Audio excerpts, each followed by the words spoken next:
Katakanlah wahai Muhammad, wahai hamba-hambaku yang telah melampaui batas terhadap diri mereka sendiri dengan perbuatan-perbuatan maksiat, janganlah kamu berputus asa dari rahmat Allah, kerana sesungguhnya Allah mengampunkan segala dosa. Sesungguhnya Dialah Jua yang Maha Pengampun lagi Maha Mengasihani.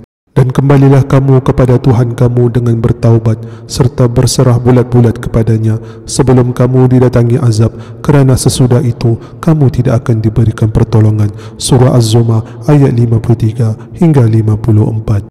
Para ulama tafsir dalam menjelaskan ayat ini bahawa sesungguhnya Allah Subhanahu wa Ta'ala memberitahu hambanya yang banyak menzalimi diri sendiri dengan melakukan dosa agar jangan berputus asa dari meraih pengampunannya, kerana sesungguhnya Allah Subhanahu wa Ta'ala mengampuni dosa hambanya yang banyak melakukan dosa, walaupun dosa itu melibatkan dosa syirik.